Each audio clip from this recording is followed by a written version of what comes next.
We live in an impatient age, and when it comes to money we want more of it now, today, not tomorrow. Whether it's a deposit for a mortgage or clearing those credit cards that sap our energy long after we stopped enjoying what we bought with them, the sooner the better. When it comes to investing, we want easy pickings and quick returns. Hence the current mania for cryptocurrencies. Why invest in nanotechnology or machine learning when Ethereum is locked in an endless upward spiral and Bitcoin is the gift that keeps on giving? A century ago, the American writer George S. Clason took a different approach.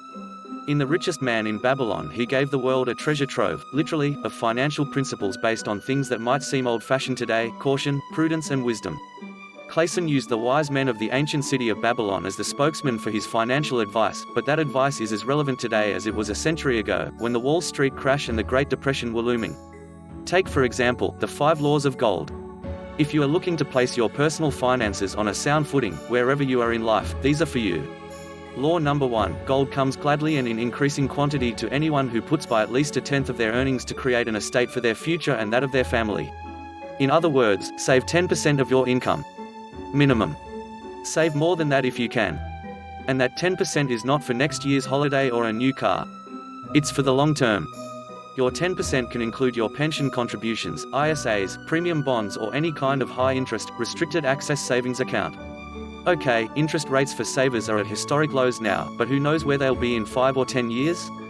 And compound interest means your savings will grow faster than you think. Law number 2, gold labors diligently and contentedly for the wise owner who finds profitable employment for it. So, if you're looking to invest rather than save, do it wisely. No cryptocurrencies or pyramid schemes. We're focusing on the words profitable and employment. Make your money work for you, but remember the best you can hope for this side of the rainbow is steady returns over the long term, not lottery wins. In practice, this is likely to mean shares in established companies offering a regular dividend and a steady upward trend in share price.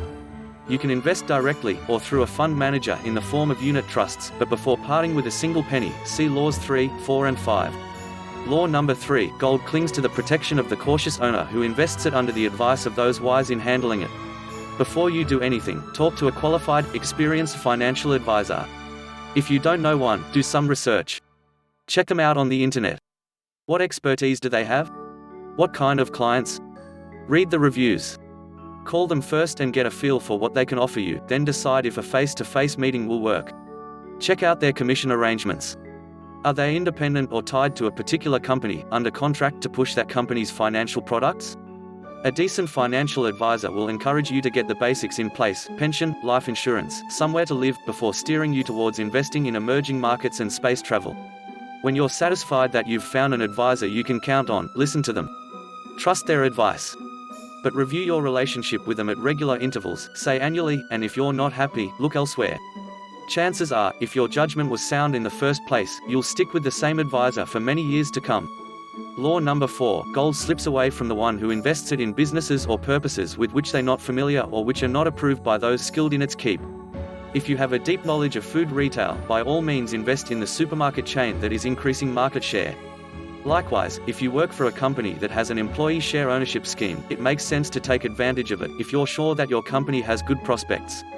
But you should never invest in any market or financial product that you don't understand, remember the crash, or can't fully research. If you are tempted to try your hand at currency dealing or options trading and you have a financial advisor, talk to them first. If they're not up to speed, ask them to refer you to someone who is. Best of all, steer clear of anything you're not sure about, no matter how big the potential returns. Law number 5, gold flees the one seeking impossible earnings or who follows the alluring advice of tricksters and schemers or who trusts his own inexperience. Again, the 5th law follows on the heels of the 4th. If you start scouring the internet for financial advice and wealth creation ideas, your inbox will soon be full of tricksters and schemers promising you the earth if you'll invest £999 in their system for turning £1 into £1 XXXXXX on the Chicago Mercantile Exchange. Remember, the only one who makes money in a gold rush is the one selling shovels. Buy the wrong shovel and you'll quickly dig yourself into debt. Not only will you pay through the nose for a system that has no proven value, by following it you will probably lose a lot more than the price you paid for it. At the very least you should check genuine reviews of the product. And never buy any system, investment vehicle or financial product from any company that is not registered by a national watchdog, such as the Financial Conduct Authority for the UK. These 5 laws are of greater value than gold itself. Next time we'll look at George S. Clayson's 7 Cures for a Lean Purse.